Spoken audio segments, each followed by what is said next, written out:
Hi, I'm JP. And I'm Adam. I've never seen Lost. I have. I'm told that it's good. I liked it. I'm told that it made sense. Sort of. But we're watching it out of order. So it definitely won't make sense. But it might still be good. Since we won't expect it to make sense, we'll still be able to appreciate each episode on its own merits as a 1-hour story. Sometimes 2 or 3. As opposed to just a fraction of an ongoing, sprawling, and increasingly complex tangle of relationships, personal stories, mysteries, mythologies, experiments, social dynamics, unnatural disasters, unanswered questions, and hot tropical hookups.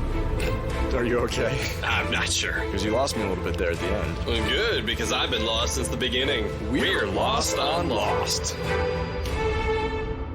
Welcome, everybody, to Lost on Lost. I'm Adam Busher, and I'm joined, as always, by a guy who never misses his flights, JP Russell.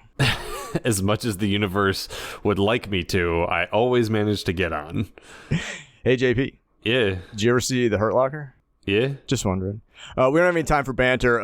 We've got a double-length episode here, folks. No, fuck that. I'm so good at Minesweeper, I could have done the whole Hurt Locker in like 10 minutes. Today we're talking about Exodus Parts 2 and 3, the 24th and 25th episodes of Season 1, and the 24th and 25th episodes of Lost overall. Our centric characters are everyone's favorite middle section survivors of Oceanic Flight 815, the middle section survivors of Oceanic Flight 815. Exodus Parts 2 and 3 takes place on the 44th day after the crash of Oceanic Flight 815. Give me the recap, JP. Oh, man, this is it. This is the end of Season 1 of Lost. I'm so excited. The writers are going to pull out all the stops for this one. We have so much to talk about. We have a baby snatching plot line. We've never seen one of those before. We have flashbacks to, when everyone gets on the plane. Oh my god, I love it when people get on the plane. Oh, and man, if you want to see scenes of people walking around the jungle unnecessarily slow, we got that. And they're wearing backpacks. We have so much of that. Charlie has a drug problem. We've never seen that on Lost. Oh man, then we're gonna finally get to see inside the hatch. You're technically correct. The best kind of correct. This episode is dynamite, isn't it, Leslie? Here we are, Exodus part You and Me. Adam. Yeah. We have some guests. We certainly do. Was that our cue? Should we jump in? I'm very uncomfortable. Eagle-eared listeners of the show will recognize the dulcet tones of both James Leesky and Kevin Heyer, joining us from episodes 5 and 6 of Lost on Lost. Hello, hello. Hello, everyone. We're the back half of the plane. Hide your babies. Hide your babies, hide your Bernards. That's a joke I don't know if everyone gets or not yet. Hey guys, I'm worried that the audience might get confused with 4 millennial males with similar sounding voices. So just really quick, can we go around the room and everybody please say when the president does it, it's not illegal, and just with your name for reference. Okay, should I start? Yep. Okay, so yes. This is James starting. When the president does it, it's not illegal. Okay, very good. Kevin? Hi, I'm Kevin Heyer. When the president does it, it's not illegal. Okay, Adam? Yeah, this is Busher. When the president does it, it's not illegal.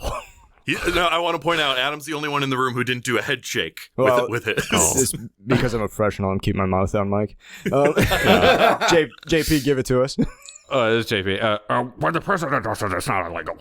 So now the audience knows what's up. We were all who. doing an Admiral Akbar impression, right? Is Right. that what that was?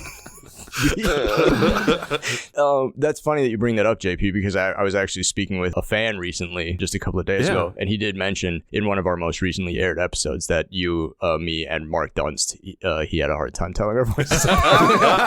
That's fair. That's very fair. I told him to buy better headphones.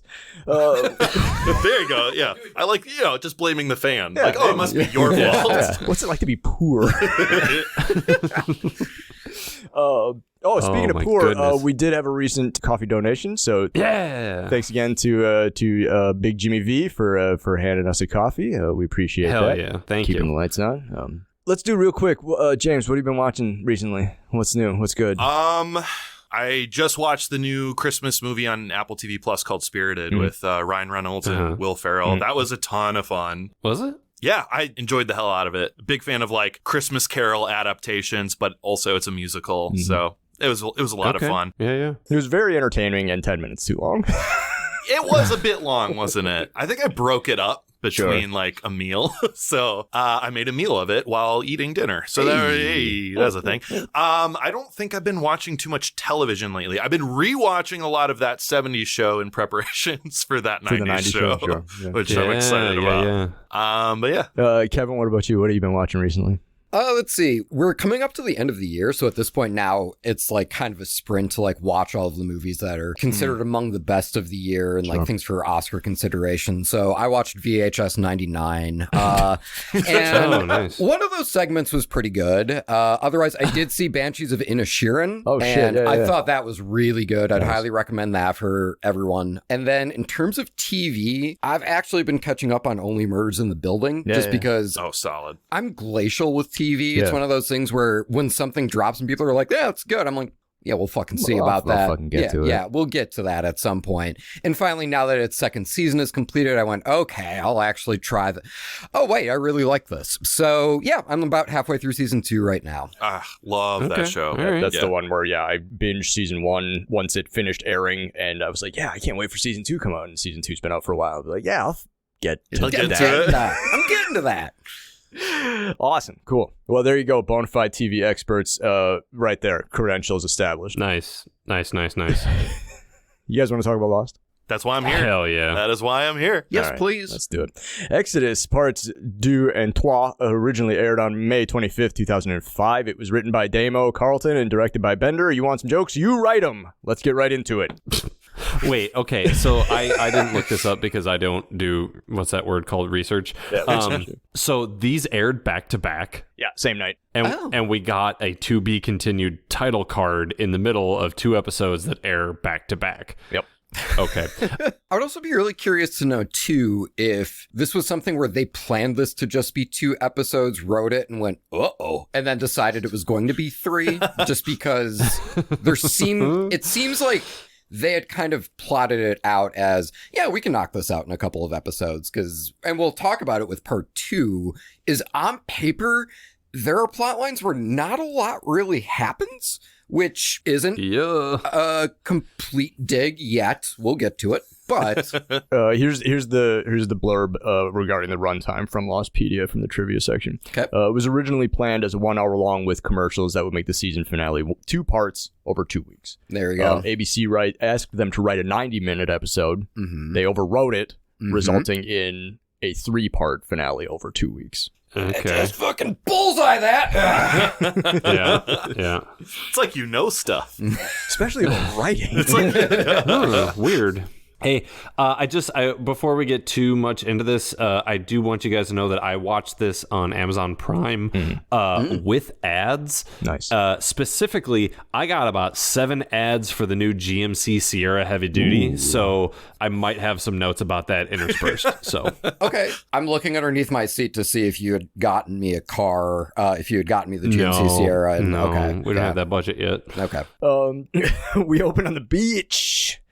With Exodus Part 2, no. We open on an eye. And that's true. Following That's the true. Lost on Lost drinking game, I was already drunk. Yeah. You were already drunk. Yeah, it is an eye. It's an eye. Baby's crying. Baby's crying. Baby Graham. There's black smoke in the distance. Everybody's packing up for the caves. Raise your hands if you watched Exodus Part Fun recently. No, absolutely Kevin, not. Yep. No. Why would I? Show watched Exodus Part Fun fucking 3 months ago. Yeah, I think they're going to the caves, right? Yeah, sure. Because smoke. Yeah, something about like the others are coming, blah, blah, blah, blah, blah. Mm-hmm. Mm-hmm. Charlie comes running up to Saeed. He needs a gun because he's got to protect Claire. He's got to protect the ones he loves. Saeed apparently has the guns. Yes. Sir, Charlie says that Saeed can't protect Claire, even though Saeed is the very person I would want protecting Claire. Right, that was my first bump. Yep. Just from like a continuity thing with characters, because you know how much I love complaining about that. Mm-hmm. You know, Claire's really having a rough time with the baby. Mm-hmm. Yeah. And she's like, no one ever taught me how to do this. And it's like, yeah, you decided to keep the child and then to not take any like pre-birth classes. So that's on you, lady. Like, You decided to keep this child. You could have taken a class. Well, that's kind of interesting you say that, because I honestly kind of vibed with Claire in this beginning scene. Because, like, being a new parent is pretty stressful as it is. But now imagine throwing in danger like smoke monsters and polar bears and okay bassists. So, That like, sounds I great. completely, no, especially the bassists, man. Are you kidding? Like, I can completely understand why she's stressed. That's fair. But yeah, so Charlie wants a gun from Saeed. And Saeed's like, hey, if you want to help Claire, maybe just pack her shit up and get her to the cave. Yeah, if you want to help Claire, Help help Claire. her? I was just going to say the same thing. Like, instead of complaining to me about it, why don't you step up, man? It's just like, it's pretty clear what kind of help she needs, bro. I mean, you should be thinking straight. You're clean now. Yeah. Come on. For now. Yeah. That's the problem with Charlie getting clean, is that now that he's not strung out, everybody realizes that he's just dumb. Yeah. It's just, Yeah. oh, that was just his personality. Oh, shit. Okay. Oh, shit. From there, we cut to the Black Rock. Yeah. A pirate ship in the middle of the jungle. Yeah. Okay, so like this is the A team of the 3-part finale, whatever. Jack, Kate, Locke, Leslie Arst. Obviously, Arts. Getting a cap here in the in the A team mission, and Hurley and also Rousseau. Yeah. They come up on it. The only note I have is Cardi B sound. That's weird. That's suspicious. Right here, we have another classic Rousseau opt-out. Like, Right away. we've had Rousseau show up in a couple of Lost on Lost episodes recently, and like every time she's on, she's like, I'm not doing this. Deuces. She's the definition of not my problem. Yeah. Exactly. So yeah, she's like, yeah, I told you I'd get you here. I have jungle shit to do laters. I got Yeah. a baby to kidnap. Yeah. Like, it's the whole thing. Nerds. Yeah, so she bails. Then Jack, Kate, and Locke decide to go in the ship. Aris decides to stay outside. Hurley also decides to stay outside. I mean, we need someone to just be like hanging a lantern on every aspect of this show, and that someone is Arst. Right. Arst. Yeah. Arst. Arst? Arst. A-R-Z-T. Anyway.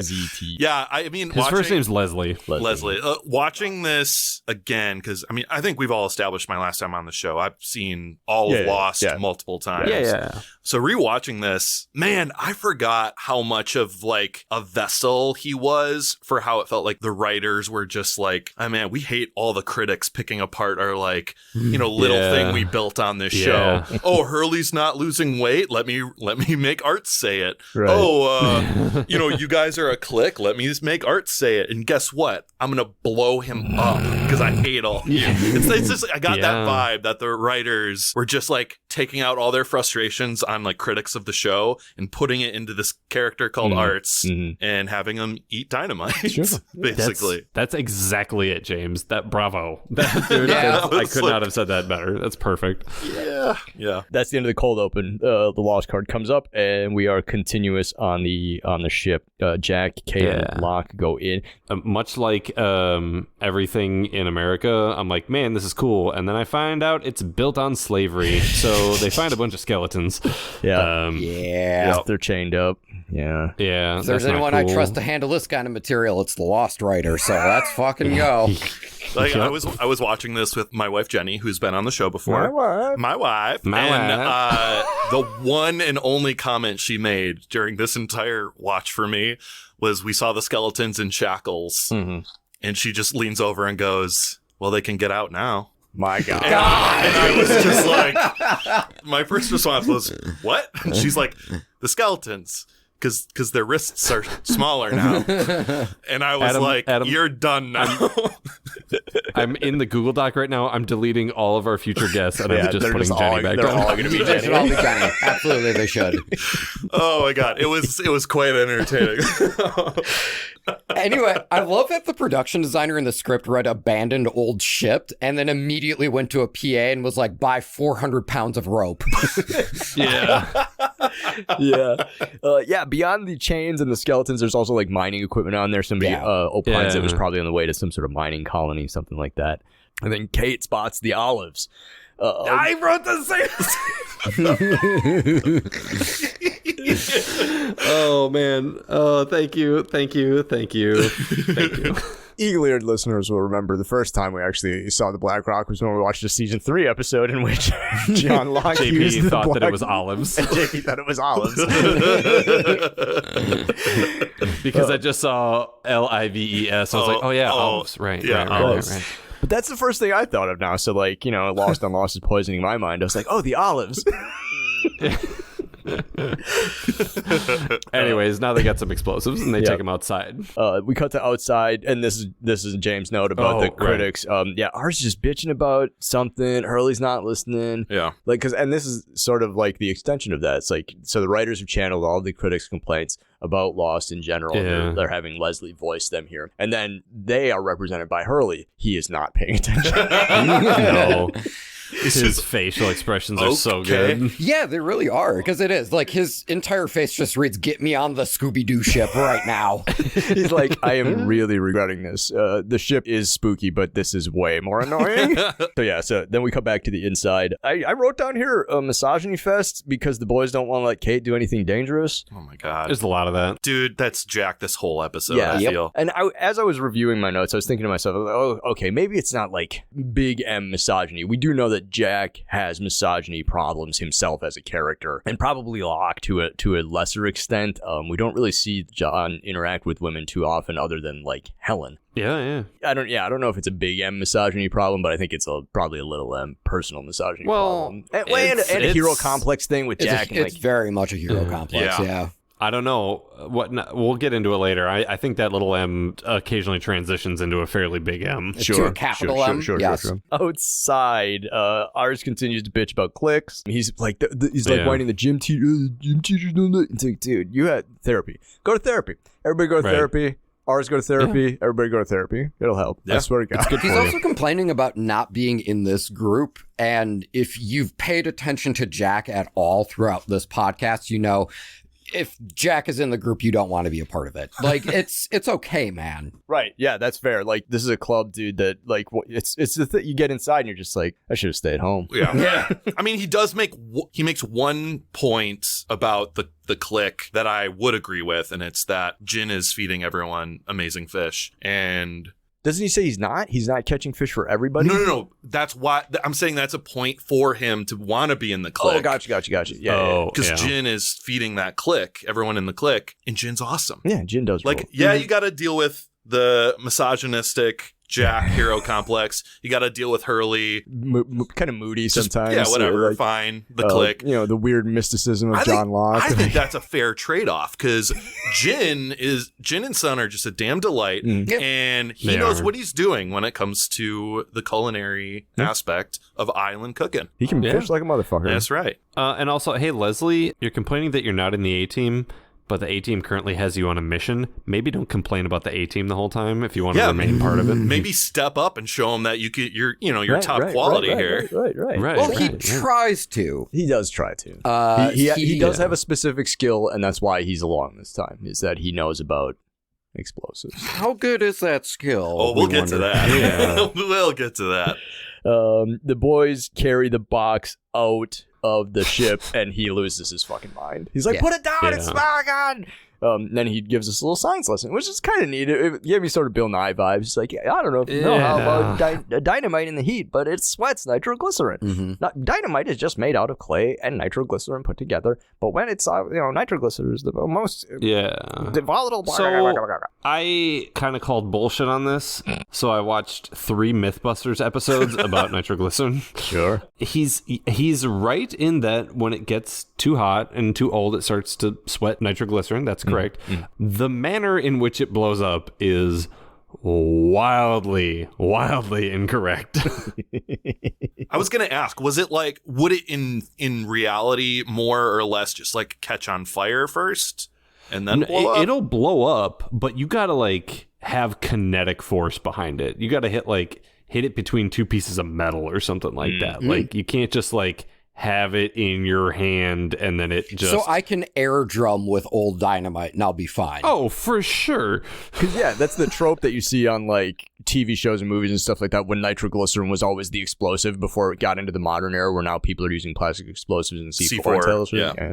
Like, there was always like, oh my God, it's a semi full of nitroglycerin and it's barreling through the city. And it's like, okay, well, yeah, if it's a fucking tanker truck full of nitroglycerin in a big, yeah, that's probably dangerous. I mean, I played a lot of Crash Bandicoot. I know you cannot touch that green box. Exactly.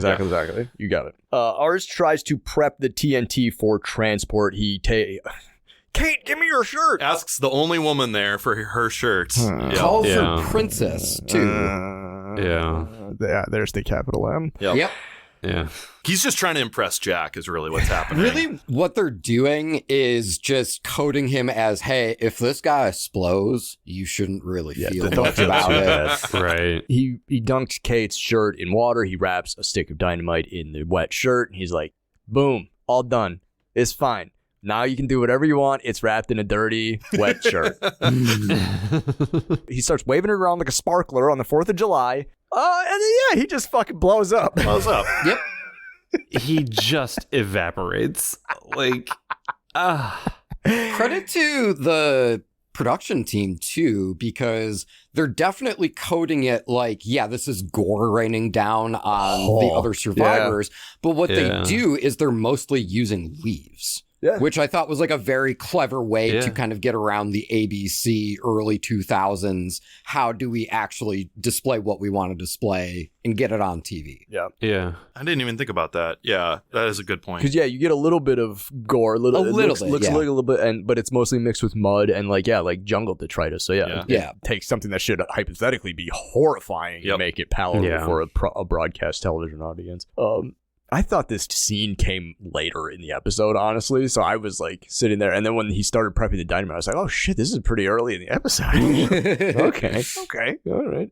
Which was fine to me because he was aggravating me. So you didn't want more of Art's complaining? No. I think I had gotten the gist by the time he was comparing himself and the gym teachers to the clique on the island. I was like, okay, I think I get it. So, Adam, just for my own sake, the missing pieces came out in season 2. The missing pieces aired in between season 3 and 4. Ours was 3 and 4. Yeah. So ours was long dead by the time. Yeah.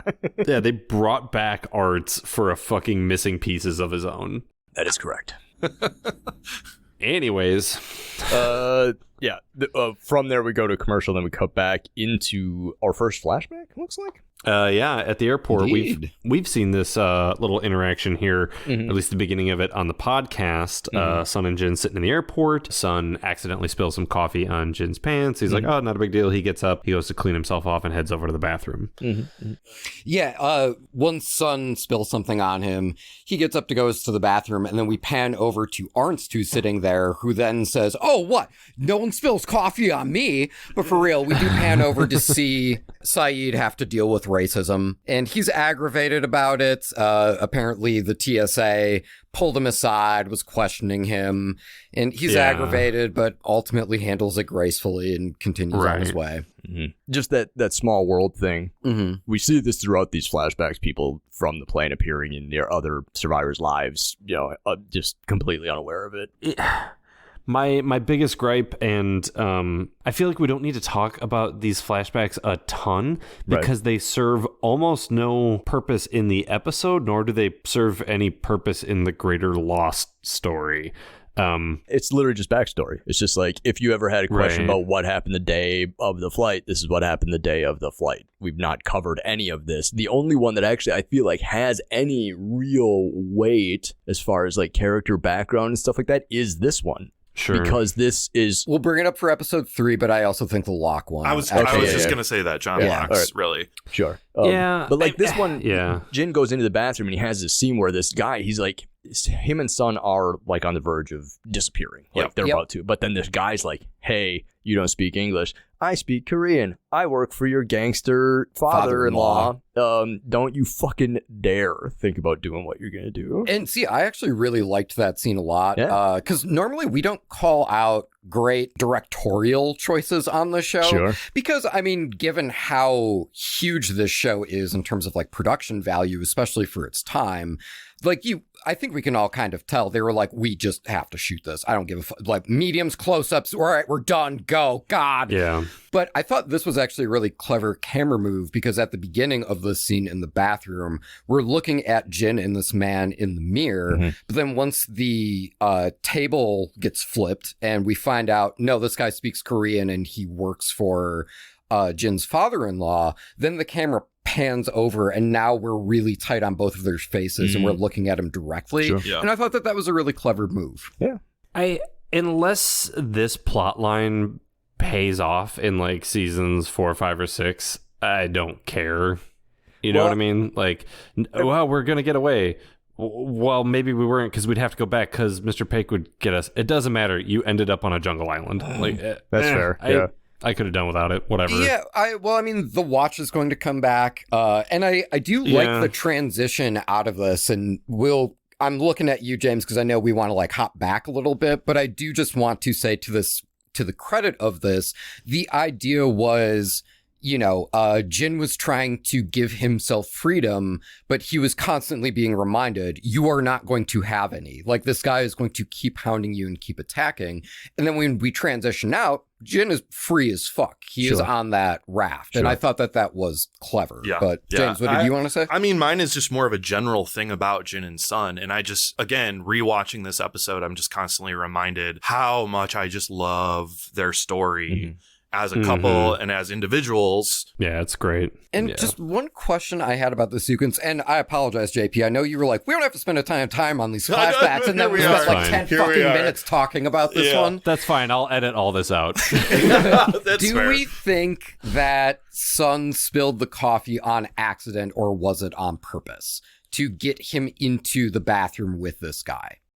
I was thinking that to myself during it. I feel like She wants to get away. It was her idea. I feel like she did that because she needed a moment to herself. I don't think she knew that the dude was in the bathroom. Okay. But I think she had her own reasons for wanting him to get away from her for a little bit. What this means, because again, I did like the scene, and then I thought about it for a little bit, and I went, this motherfucker has been sitting in the Sydney airport bathroom for like probably hours. Maybe, yeah. Like, and he's in a stall, and anytime someone comes in, it's like, nope, not him. Nope, not him. Yep, not him. He's practicing his Korean, just He's like practicing Korean the entire time. Yeah. He was just given a few key phrases to learn. He's like, I really hope this guy doesn't say anything back, because otherwise I'm not going to be able to hang. Yeah, so then from there, we cut to the raft. Dad, look at what? The fucking island that's been to our right the whole time?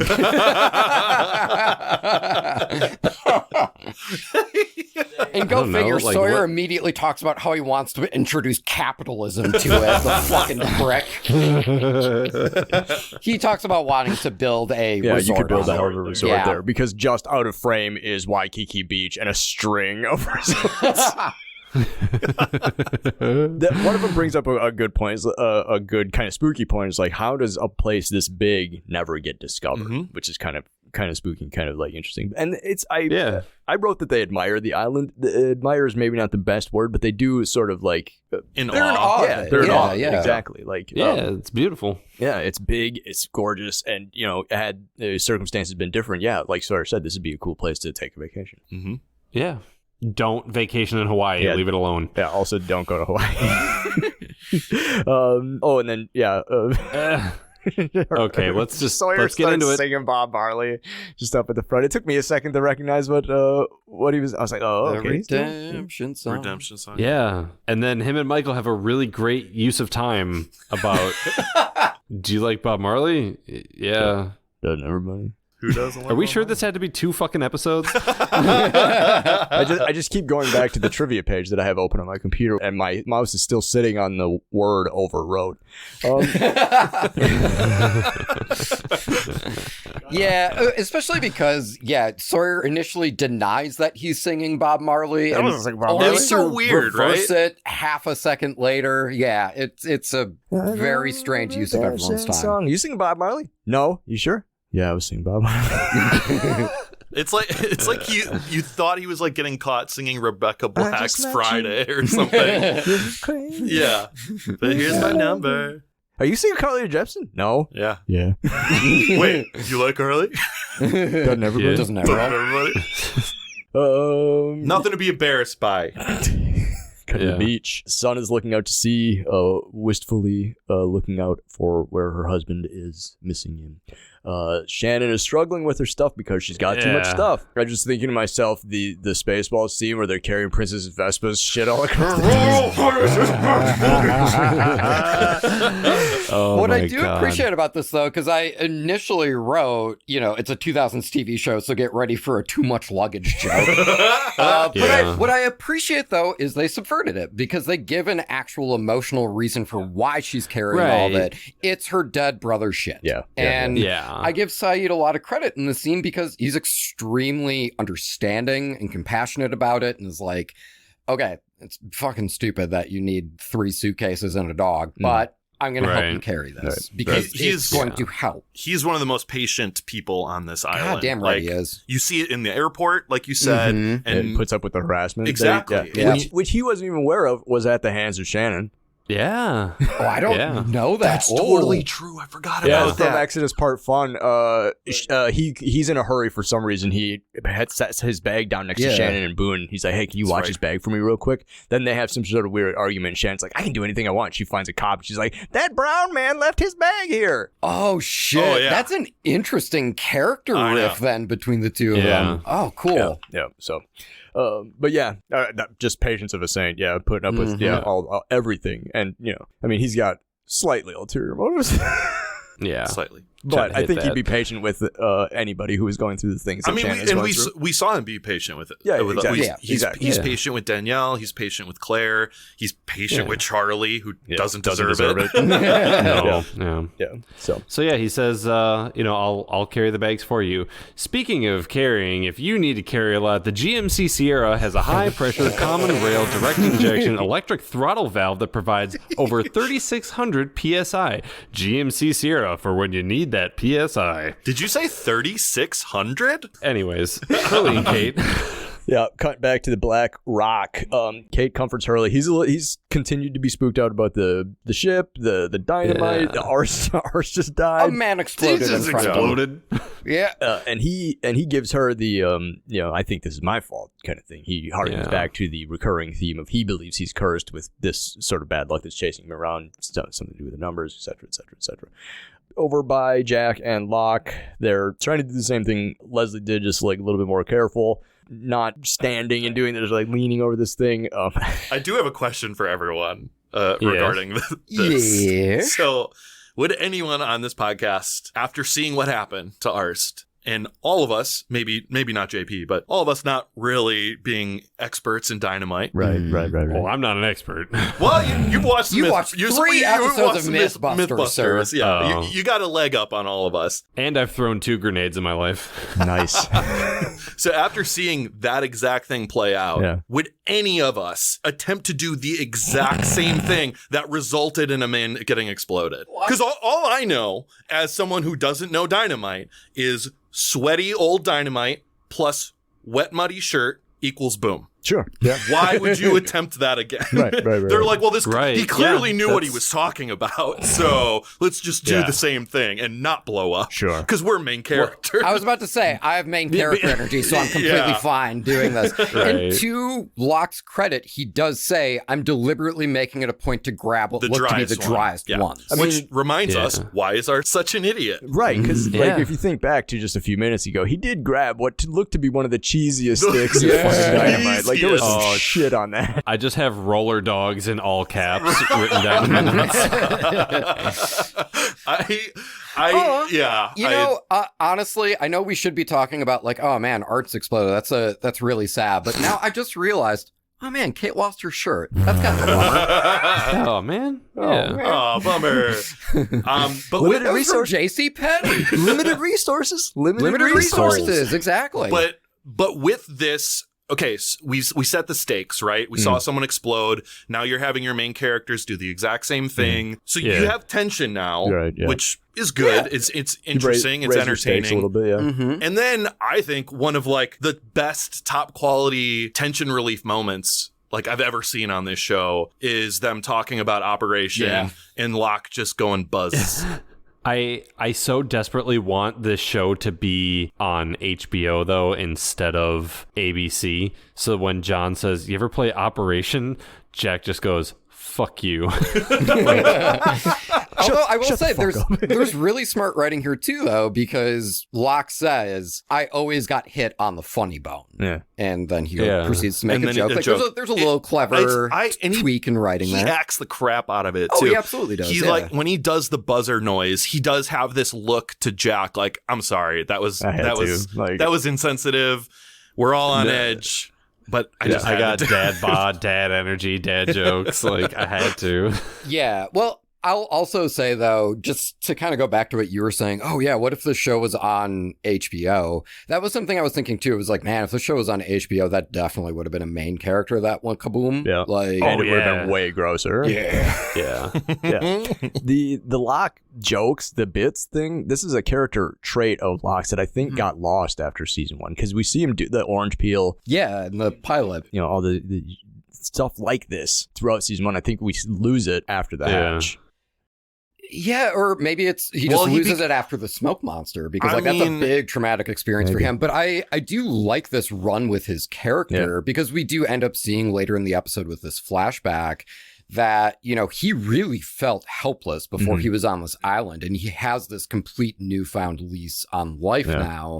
And so it makes sense that he is maybe a little flippant and just kind of like, I'm treating every day like it's the best day ever, even though you are clearly having a rough day right now, dude. Yeah. And I kind of understand his shift after the hatch opening to being less funny, because that is when he kind of takes a violent shove into fanatical. Yeah. Because his not his prayers were answered, but his faith was rewarded. Sure. And we'll talk about that in a little bit too. Yeah. He goes full jungle crazy. He goes full jungle crazy. Exactly. Yeah. You like to play games, John?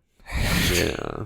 Absolutely. Terry O'Quinn is such a good actor. Yeah, no doubt. That was one I found myself writing down specific lines throughout my notes, and that was one of them. When after Locke does the bit, which is awesome, and then Jack with his reply to him. I got goosebumps just hearing you repeat it. Like, I love that moment so much. It's like one of my favorite moments in the episode. I think the buzz cuts the tension, and then Jack brings it right back. Reply cranks it right back up. Yeah. Yeah. Go to the beach. Charlie has made Claire a Bjorn out of a piece of cloth. Listen, a little stick of bamboo. I actually thought that was pretty sweet. Oh, it's adorable. He did listen to her. She was worried about carrying the baby, and he took Side's advice. Mm-hmm. You want to help Claire? Go help her. Yeah. Yeah, it was very, very cute. But then, speaking of jungle crazy, but wait, there's more. So Danielle comes flying into the beach. Just like, oh my God. Bat out of hell, it's just like, why is she so intense about it? I was going to ask if that was like context I was missing. Why was she looking for Saeed in this moment? I was thinking that myself too, because she left the Black Rock. She was chill. She's like, I'm not doing that. Yeah. And she was chill. She's like, I'm just going to go do fun stuff. Cut to her. She has a relationship with Saeed, and she knows that he's like back at camp, so he's running the show. But like, what does she need? I don't think she needs anything. I think this is a ruse. She just came in like super hot. She said that she heard in part 3. She says she heard the voices. She heard the whispers. Oh, maybe that happened. Like, while in between, like a cut scene, maybe. Yeah, maybe like in between her returning from the Black Rock and hitting the beach, or maybe that happened in. They did encounter some whispers in Exodus Part Fun, didn't they?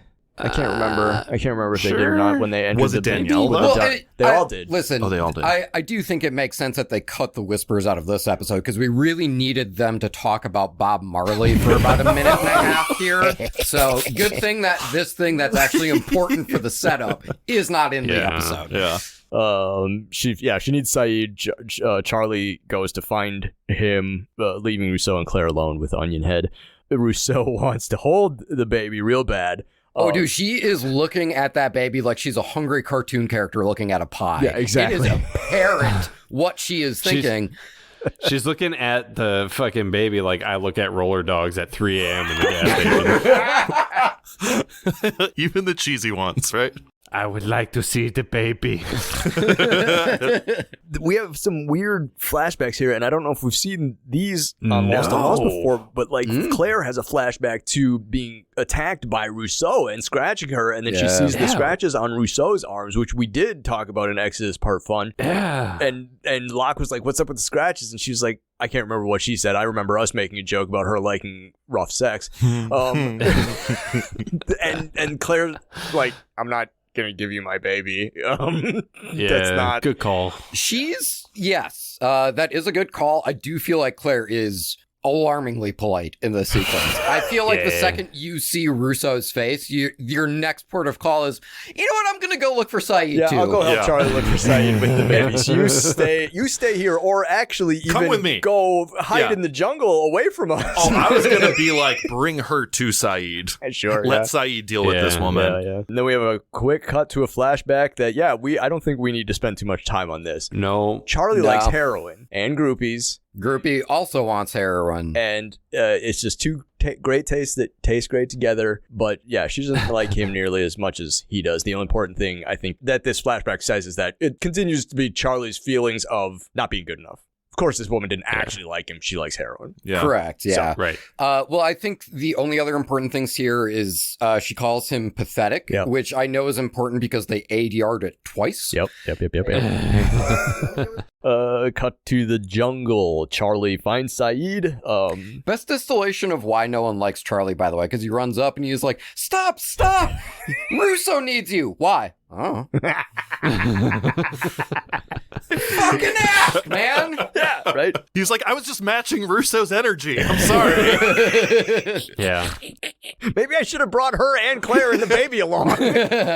He's new to this whole helpful situation. Yeah, that's true. That is true. They run back to where they left Claire and the baby and Rousseau, and lo and behold, only Claire is still there.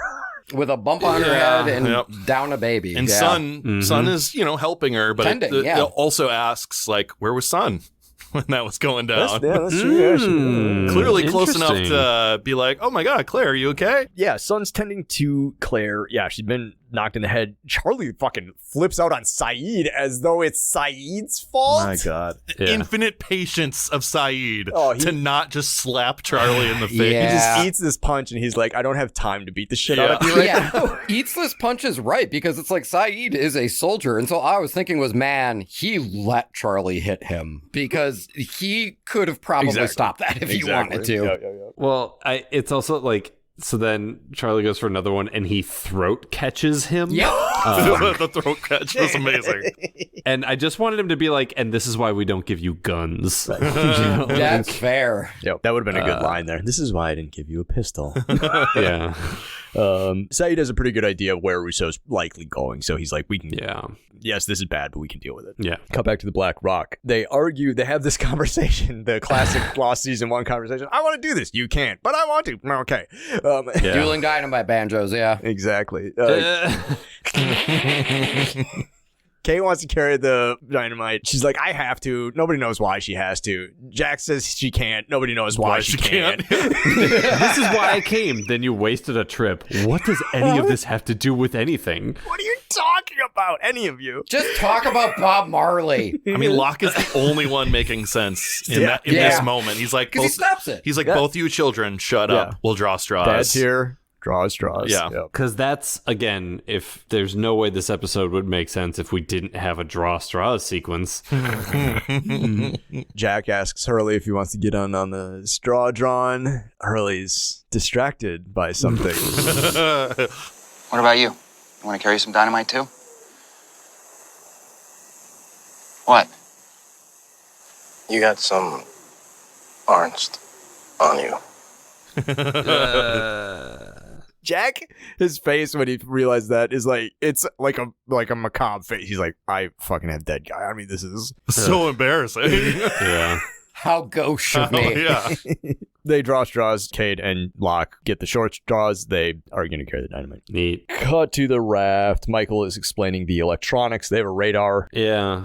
like a limited They have battery power. The transceiver, something that's Yep. supposed to act like a radar. I don't know, some sort of science bullshit. Yeah, absolutely none of it should hypothetically work based on this stuff they were able to scavenge from like the cockpit and whatever. Like, didn't work in the Yeah. island. Why would it work out here? But yeah, Sawyer is reading the messages from the bottle. Which is just quintessential Sawyer. Classic Goddamn right it is. Yep. And he has the most appropriate conversation to have with a child that's ever existed. Like, Yeah, I What have a the note. fuck? I have a note about that. It's like Walt is like, how would you feel if someone else like read your letter? And what person in Sawyer's shoes, in their right mind, would answer, "The only letter I wrote is to the man I'm gonna kill"? Can we take a second to an 11-year-old. Can we take a second to acknowledge how inconvenient that has to be for him? That has to be why he's a con man, right? Because he can never write a cover letter. Right. Yes. Can you do a CV? has no poker Yeah, let me face. give it a shot. Die, dead. Oh, crap. Let me start again. No, but like, what human being would say that to an 11-year-old and then the kicker not expect a follow-up question from Walt? Right. Well, like any normal human child went, why do you want to kill him? yeah. Why? Tell me more. And Sawyer's like, no, leave me alone. I'm like, you're the one who said you wrote a letter that you You want just to said the kill your most dad. interesting thing that child has ever heard in his life. Yes. I can't believe you want this carrot I dangled in front of your face. Just like, what are you doing, man? He's like, how would you feel if someone wrote your letter? I'd be fine with it. Boom, end of conversation. Yeah. That 11-year-old would be bored now. Yeah. Right. Do you want me to read it to you? No. Also, two quick bits. We get another Scott-Steve mix-up. Yep, That's yep. always a good time. And I love that he doesn't know that Hurley's name is Hugo. That is some guy named Hugo.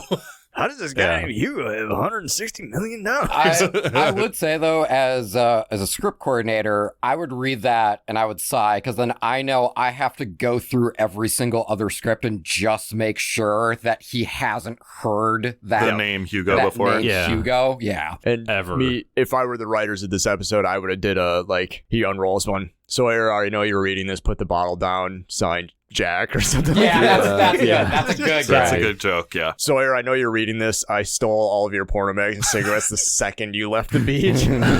signed Scott and Steve. Immediately dives into the water to try and get back, and like Jen has to like roll him back in. I mean, it's not worth it. They cut all these great bottle gags for that Bob Marley moment. Yeah. I mean, it's Thank obvious. It's God. just so obvious. Hey, Sawyer, you a bitch. Frogert. Cut to the beach. Charlie and Saeed are chasing Rousseau. Claire is like trying to come along. It's like, no, you didn't go home. In fact, But take she Charlie is- with you. She is the second woman who hits Charlie in this episode, so Yeah, I not am a bad. bit more on her side. Not bad. Yep. Yeah. When Charlie grabs the gun from Saeed, he straight up has his finger on the trigger. Yep. Don't Yep. do that. Nope. Correct. Yep. This moment, Claire finally names the baby. Apparently, the baby didn't have a name. She calls him Aaron. Get Aaron back. Yeah, get Aaron back. Charlie promises to get him back. Charlie looks at her and goes, Aaron, that's what you're going with?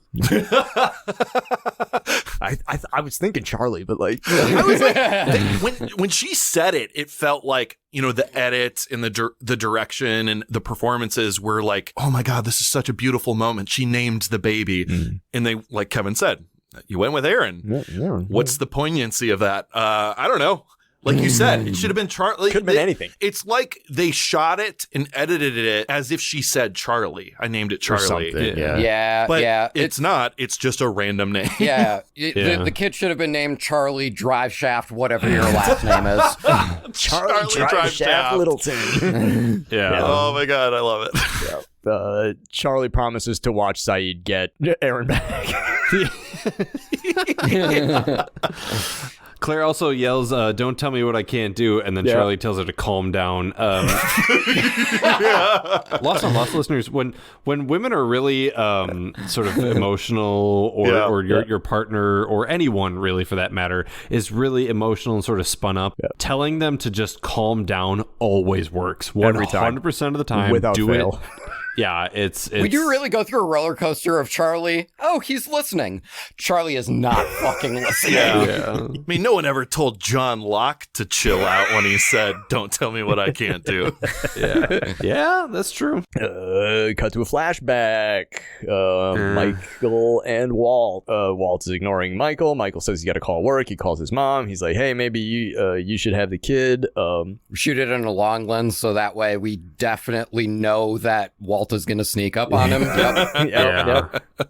I'm sorry. Like, I don't care if the kid is like shy and just learning who this new man is in his life. Yeah. Not acknowledging, like, not being able to disassociate from the video game and have any semblance of conversation is just disrespectful, and like, you shouldn't expect that from any child. Sorry. Right. You guys don't know each other. He's obviously uncomfortable. But again, Michael never, much like Claire, nobody ever taught Michael how to be a father. So, whatever. That's fair. Yeah, it's Sorry, fucked JP, up. I wasn't listening to you. I was playing a game. What was that? What games you got on your phone, Kevin? What games you got on your phone? Never mind. I don't want to talk to you. I'm going back to my game. Locke is wheeled through this scene while Michael's on the phone with his back to him, so he doesn't see him at all. Neat.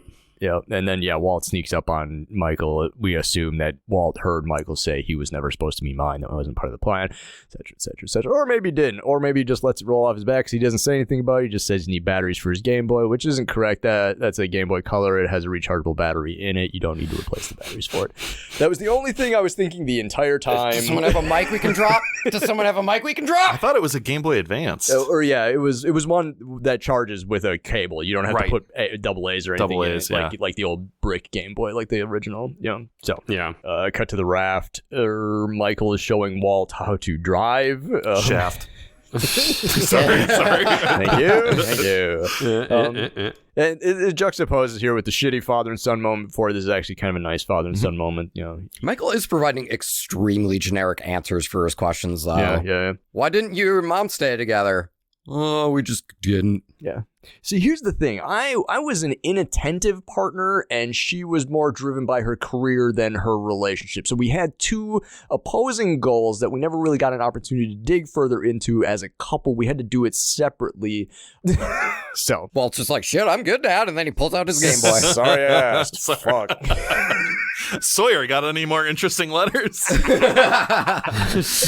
His mother's dead. Maybe let's not paint her in a bad light that she wanted to keep you away from me, or maybe justify it like, because I wasn't being the best guy, but now I'm gonna be the best guy because I'm your dad. Like just saying, she didn't want us to be together, kid. It's like, she just died like last week, dude. Like, no, it's been like calm down. Been like 6 weeks at this point, dude. Get over it. Is it weeks? Oh yeah, that's right. They've been on I think someone's actually says we've been on this island for months. Yeah, it's day 44, and we assume that the wife died a week or two before the flight. Crashed. So it's interesting that you bring that up, though, JB, because we've heard them have a version of this conversation early in their stay on the thing. Shortly after Mom's death, Michael did say he didn't give Walt the honest answer why didn't I see, because I think he asked once already, or a version of it, and he was just like, your mom, we just didn't get along or whatever. He sugarcoated it. He kept the truth from him. I think it's interesting here that he does choose to be honest with Walt about it, because that's not wrong, but there's nuance to that answer, obviously. Like, she didn't want me Dude, she died last quarter. That was in a different fiscal year. Get over it. So, but like, again, there's reasons why they shouldn't have been together and weren't together, or she didn't want to see it, blah, blah, blah. But they don't have time to talk about it. We don't, as the audience, necessarily care. Walt says she was wrong. Your mom didn't want me to see you. She was wrong. So it's cool. They're kind of getting they're getting their shit together. Like their relationship is building, whatever. It's real neat. I really hope that we get to see more of their relationship as Walt continues to stay on the show. And the boat. The rudder breaks off. I was going to completely throw this scene out because I was like, This just kind of feels like we're trying to lengthen the episode, ain't we? But we do get something important out of it, which is Michael discovers that The gun. That's where he has a gun. Yeah, Sawyer dives into the water to retrieve the rudder after it breaks off, stripping his shirt and his shoes, leaving behind also his pistol, which Michael does, and then doesn't flip out about it. He just hands it back to him. He's like, I think you better put your shirt back on before you burn. I know you have a gun. I saw it. Yeah. It's tense. It's weird. The whole gun subplot and rudder falling off literally plays no, like, if none of that would have happened, the episode Doesn't change. all the plot lines end up exactly where they need to end up. So, why is it there? Yeah. Cut back to Black Rock. The A-team is heading home. They are worried about encountering the smoke monster on the way back, so they put in a contingency plan. If you hear the weird noise, put your bag down and run from the bag.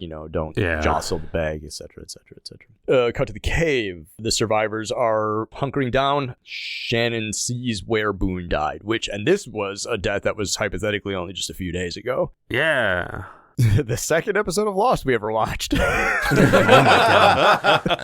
That was so long ago. 2 years ago, yeah. That's 50 episodes ago. So good. Sun comes over and cheers her up a little. She sees that she's, being spun out about this.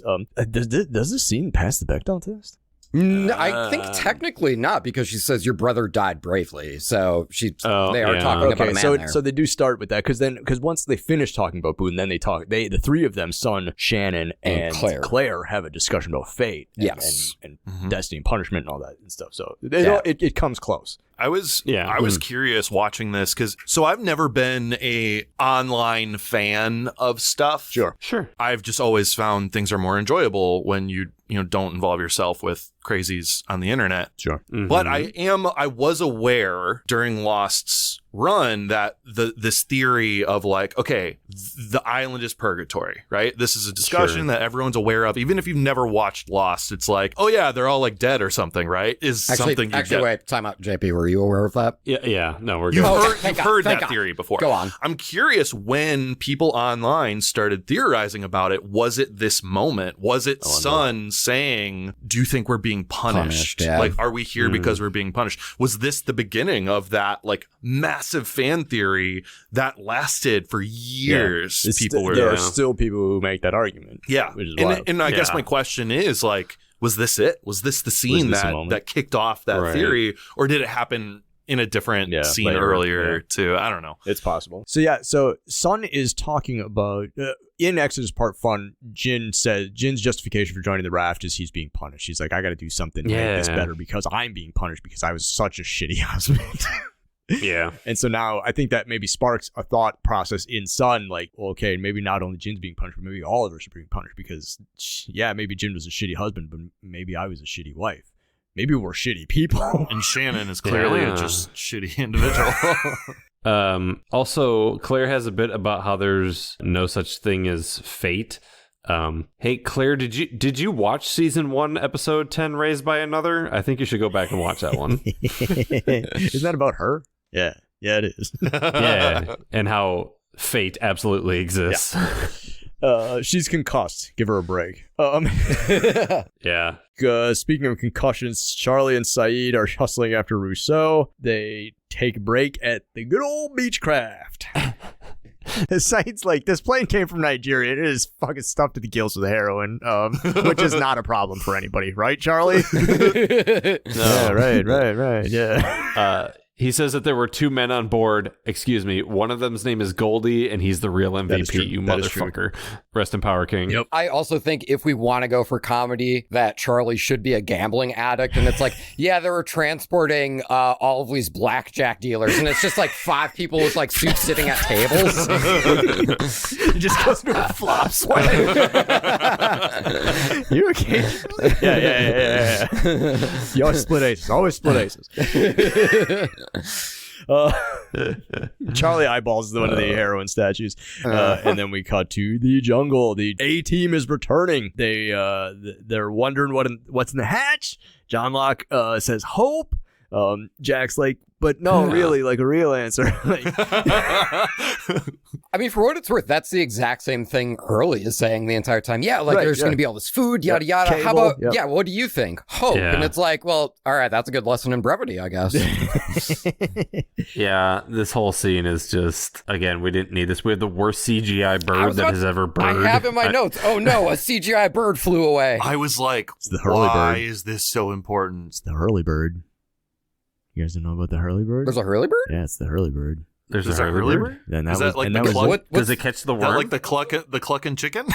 What's Is that the Hurley bird? What's the word of the Hurley bird?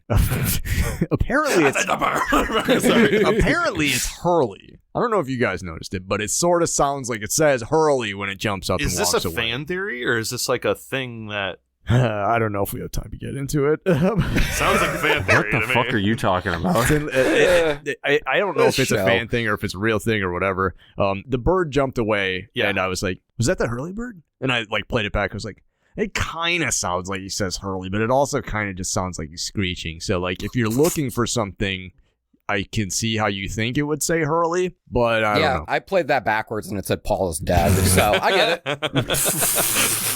The Hurley bird makes one other appearance in the season 2 season finale, and I think in that one it's more clear that the bird screeches Hurley. So clear, in fact, that it does subtitle the screech on like the Blu-ray or the DVD. Oh, wow. It's like bird Hurley.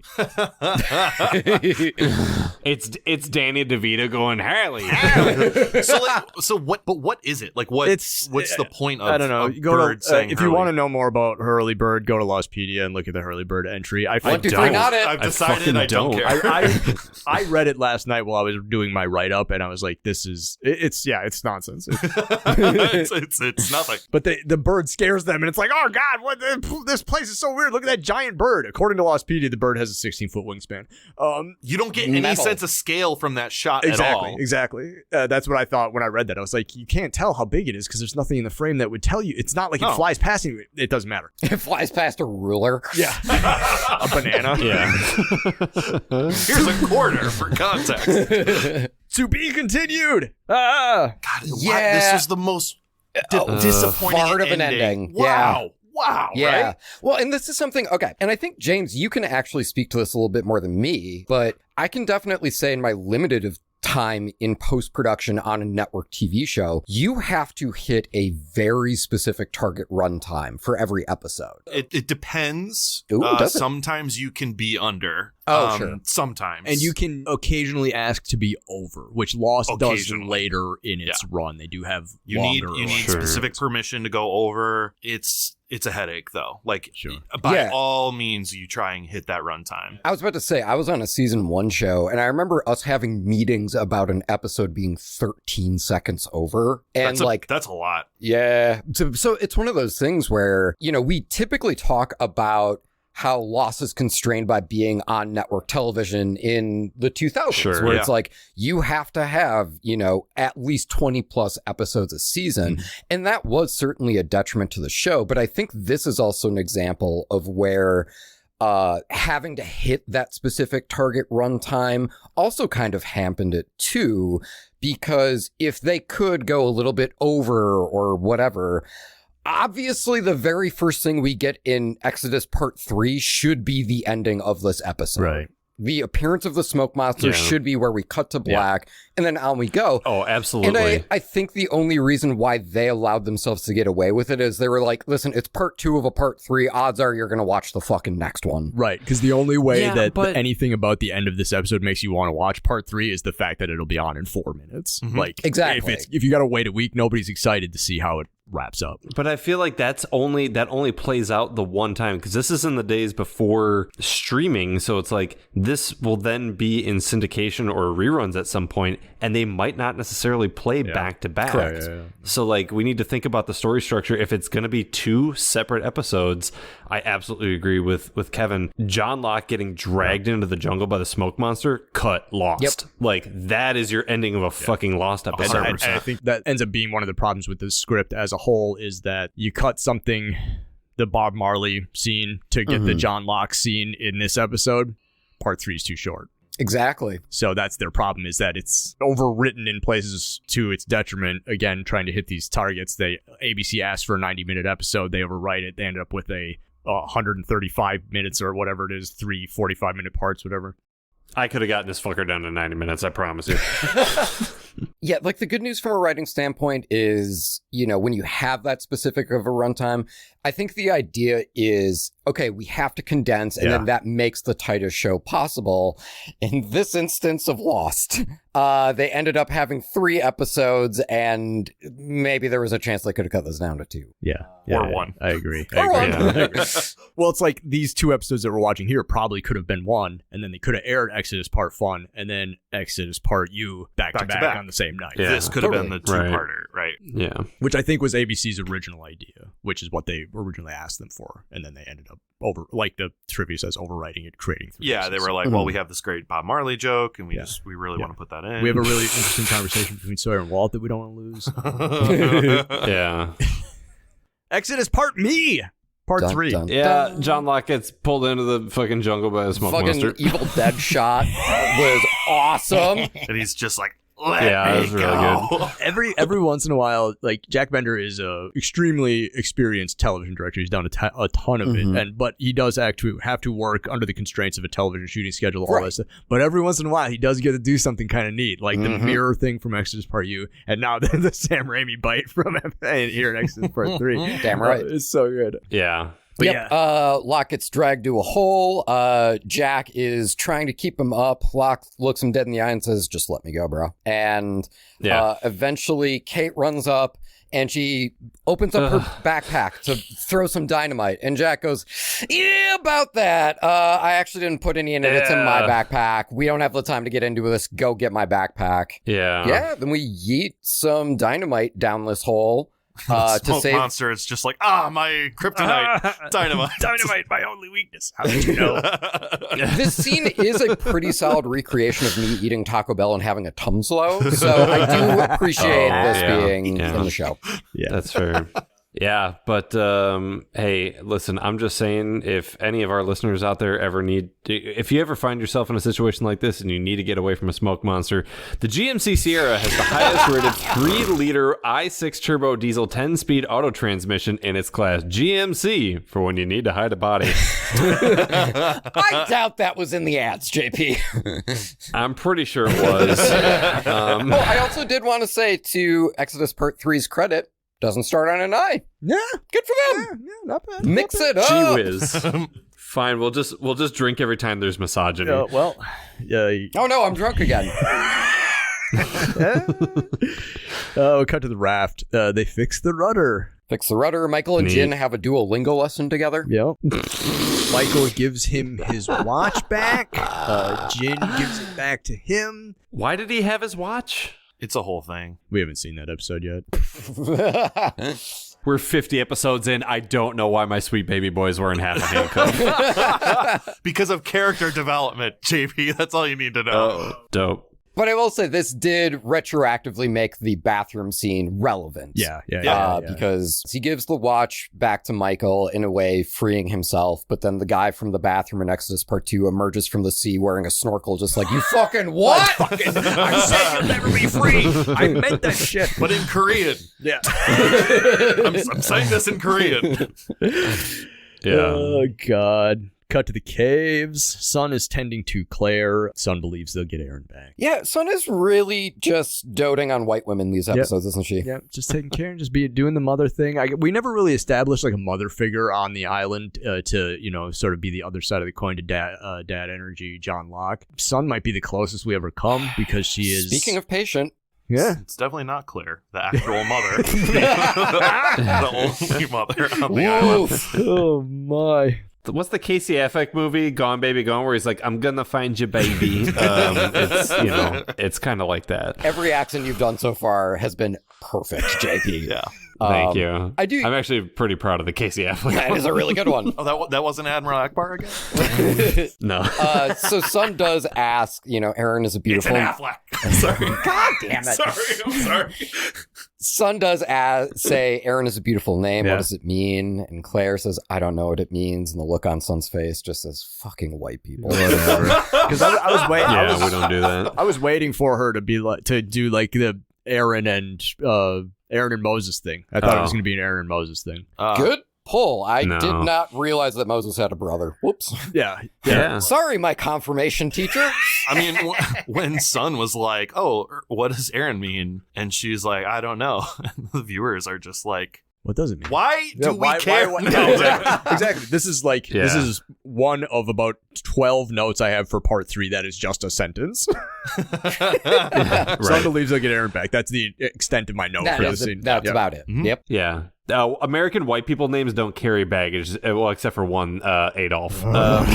So cut to the jungle.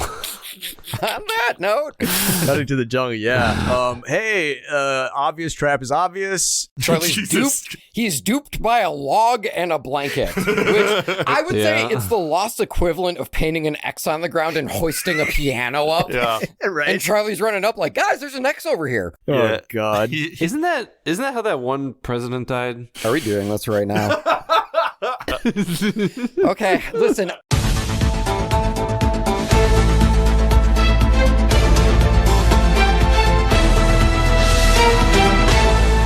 Good evening. I'm Senior Lost on Lost correspondent Carter Wadle. We interrupt this program to bring you an editorial comment from Lost on Lost co-producer J.P. Russell. Thank you, Carter. So, this is my fault. You can hear me bait Kevin a bit right before we cut. We ended up having an interesting, albeit tangential, 20-minute discussion about the death of President James Garfield. During this tangent, Adam tried explaining to us some of the anarchist and communist movements of revolutionary Catalonia during the Spanish Civil War, but was ultimately derailed by James making a third Admiral Akbar joke. He's committed to the bit. All right, back to the podcast. This has been an editorial comment from Lost on Lost co-producer J.P. Russell. I'm Senior Lost on Lost correspondent Carter Wadle. Now back to your regularly scheduled podcast, already in progress.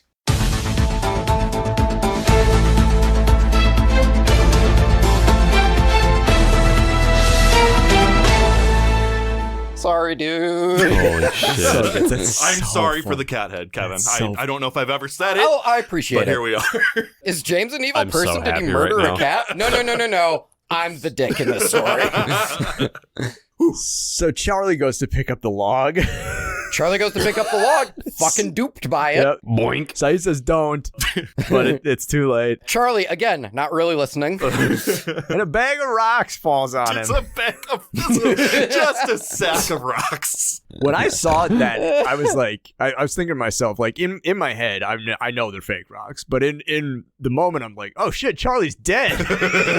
Oh, right. Yeah. You fell victim to one of the classic blunders, my dude. If you see something, if you're in a hostile environment, you see something out of place, don't touch it. Yeah. Yeah. It's like Charlie and Chewbacca can learn the same lesson. There's always free cheese in a mousetrap. Claire or not Claire, Kate or Jack falls for this too. The doll head or something like that, and then Kate and Jack end up in the kissing that. Yeah, it's real easy. Henry Gale fell into one of Russo's fucking snares. It's ridiculous. She's real good at this. And that's what Saeed says. She's been in the jungle forever. She knows how to make traps quickly. Yeah. She fucking got you, dude. She fucking got you, dude. Go back to the beach. You're busted up. Prank him, John. You already know. Charlie's like, you're a soldier. Do some battlefield triage on me. What? Yeah. He's like, oh, you're a soldier. What do soldiers do? And it's like, well, we use a medical kit, and I'm fucking fresh out of those, you dipshit.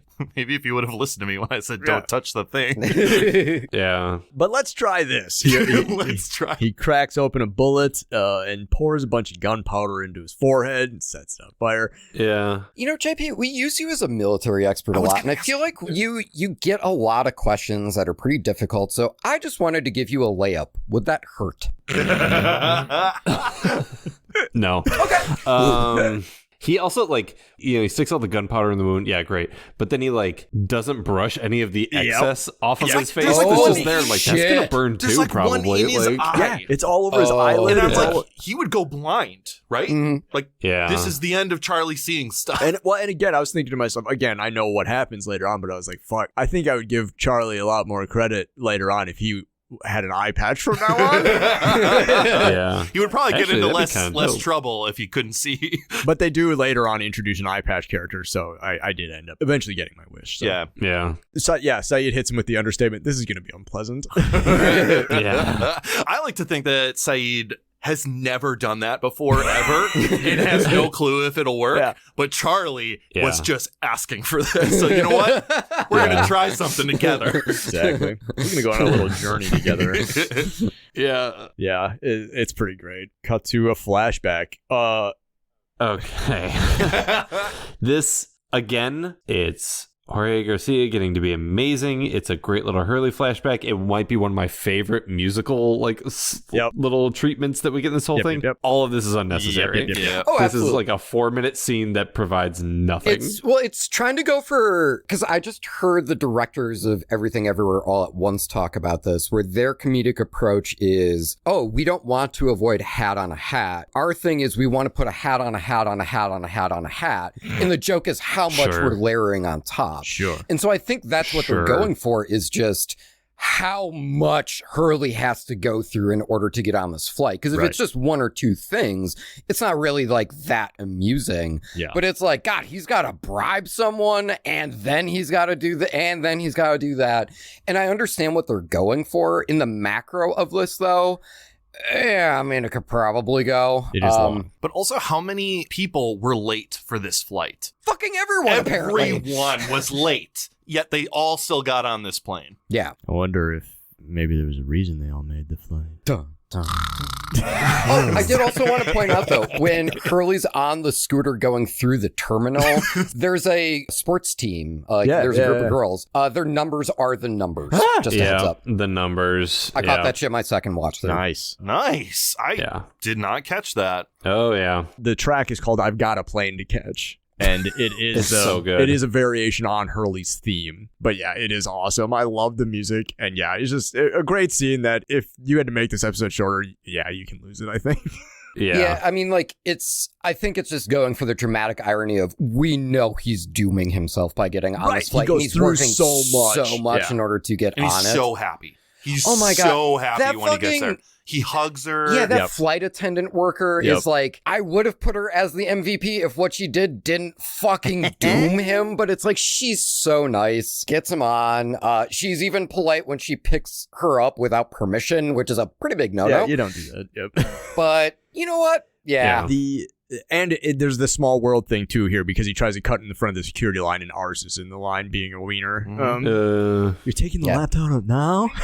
The come back to the jungle. Hurley is repeating the numbers to himself. He's losing the thread a little bit. He's on edge. Yeah. Which again, I would say that's probably what they're going for too. Yes, that sequence could be shorter, but like they're effectively trying to show why he is so hyper paranoid about the numbers, because this is the sort of stuff that would go wrong for him when he wasn't being chased by polar bears. Right. So like clearly Sure, now that he's sure. in an even higher stakes scenario and environment, yeah, of course he's going to be losing it a bit. Yeah. He's saying the numbers, and Kate sort of hears him mumbling to himself.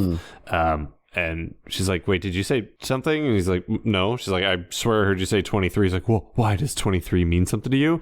And she's like, well, the guy who turned me in and when I got arrested Did it for a reward, yeah. got a $23,000 reward. And I'm like, 23 and 23,000 are different numbers. It would have been better if she was like, and when he got me arrested, he took me on a date to see the movie The Number 23. Thank you, starring Kevin. Jim Oh, Carrey. there you go. Welcome back to more esoteric references. I mean, also like there was probably taxes taken out of that $23,000, so it really wasn't 23 at all. Right, yeah. Gross. Yeah, they 23. really short shrift him. He only got $4,815. Oh. Those are other numbers. Crickets. Wait. I forgot. We don't like lost jokes on the Lost podcast. That's my bad. No, we don't. Your jokes are bad, and you should feel bad. Why don't they include me? I was the next thing that I was trying to find my next note. When they cut away from Hurley and Kate talking about the numbers and whatever, they cut to Jack and Locke talking about their differences and how they've had like this sort of like difference of opinion or difference of role on the island or whatever. Like, and this is where we get the first real big divide of This is good. I like this conversation. Yeah. It's a good whisper argument. Yeah. They finally put into words for the audience the diametric opposition of Jack and Locke. Man of science, Jack, versus man of faith, Locke. Locke is a man of faith because he believes that the hatch is their destiny. Yeah. Is this the part where he talks about Boone being a sacrifice? Yeah. To the sacrifice to the island. Which, if you know Boone, fair trade. It's Sure. like, but but if you like Locke, it's kind of like one of the first few times you're like, that is oddly out of character for how kind you usually are. Yeah. Sure. Like there's no tact there at Yeah, all. He was like, oh, he was obviously a sacrifice. What? Yeah. yeah. Exactly. But also, Jack is like really not having this shit, and it's like, hey, Jack, remember a couple episodes ago when your dead dad led you to the fucking cave? Like, I feel like Jack just forgets that he also has these supernatural encounters. Well, he puts blinders on. Like Jack tries to convince Yeah. himself that he doesn't like see these supernatural things happening.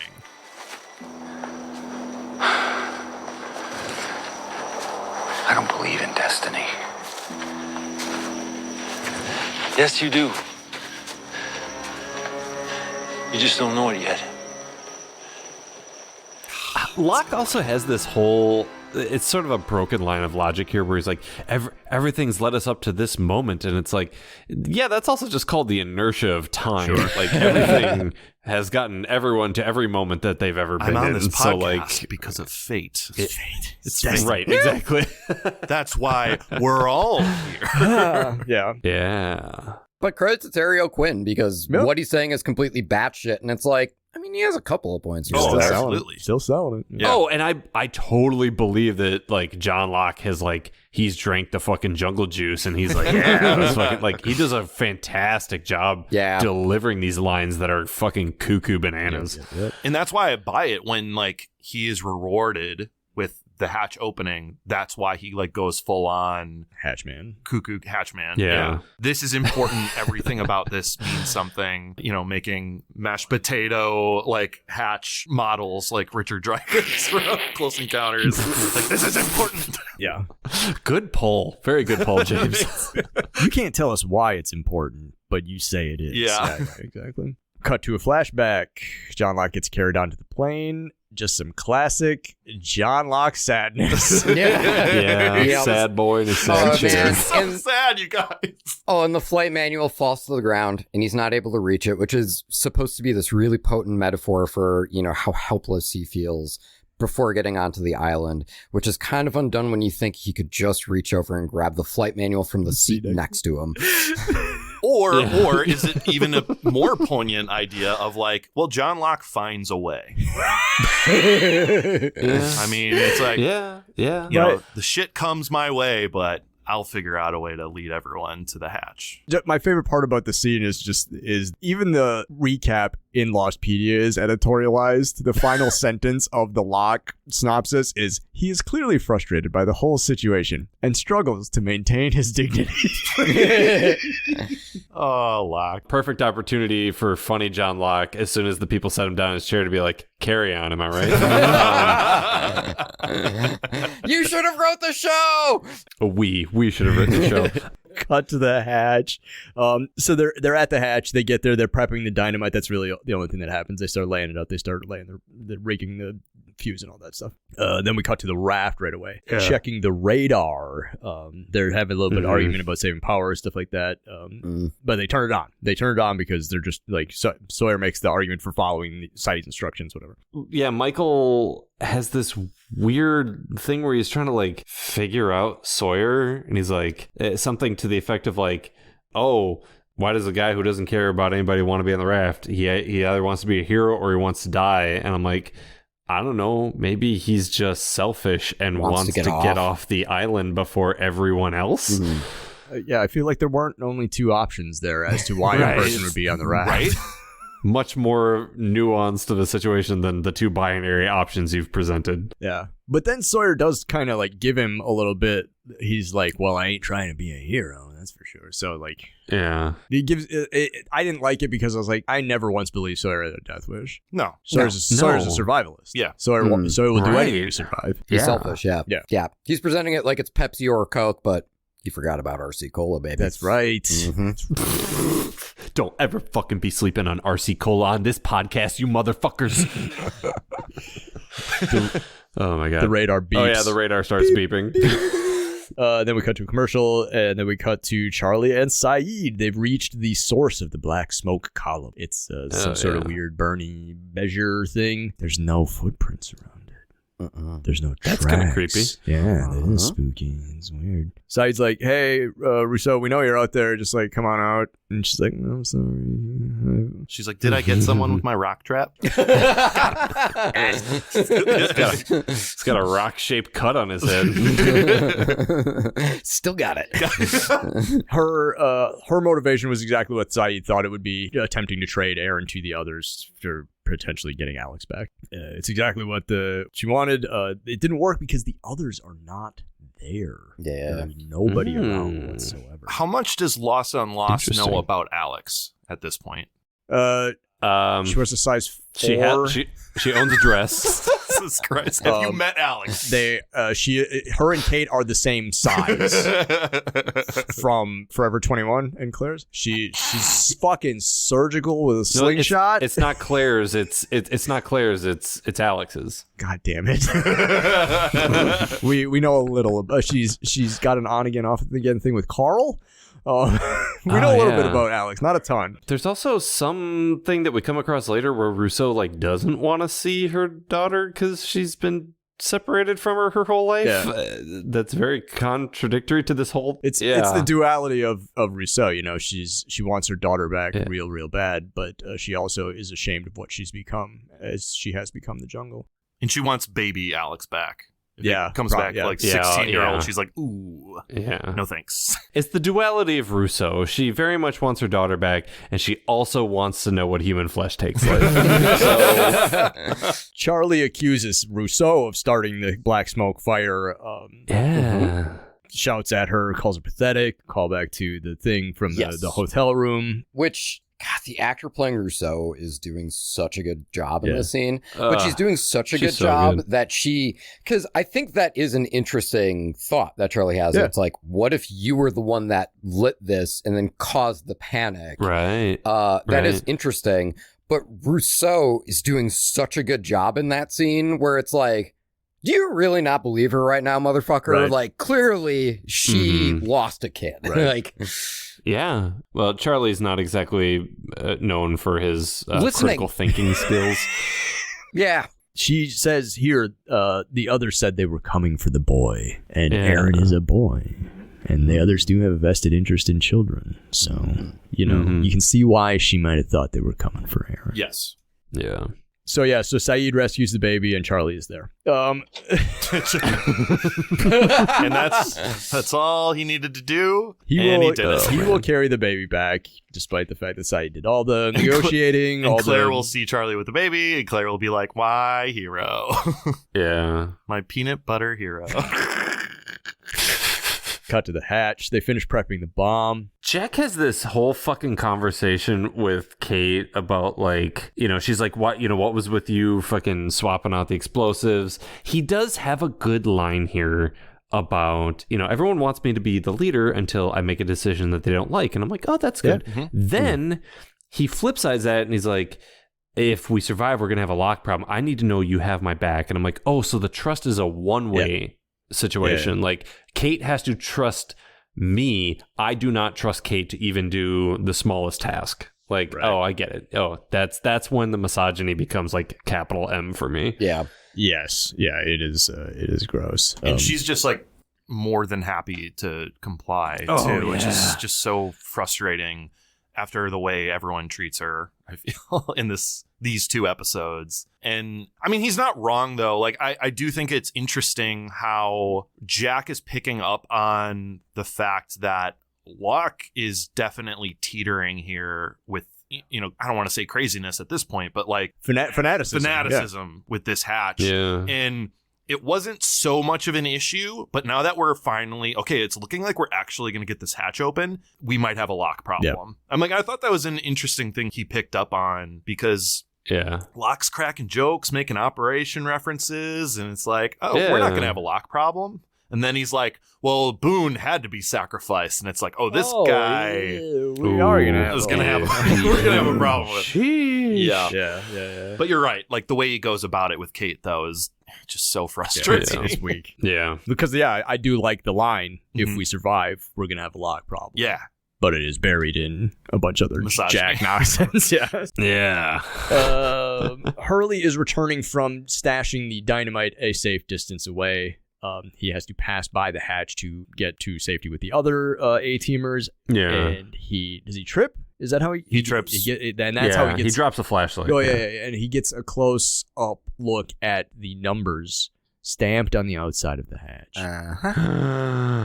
We knew these were there here on Lost on Lost. We did see a close-up of it in an episode from a while back. It was before, like, the characters saw it, though, right? Because Hurley's the first person to see the numbers on Yeah. there. Nobody else knows about them. They also don't know the significance of the numbers. So That's true. But again, he loses it. He was already on edge from seeing Iris blow up before. There's a lot going. The monster almost eating Locke. He's really, really on edge, and this is the thing that tips him over the side.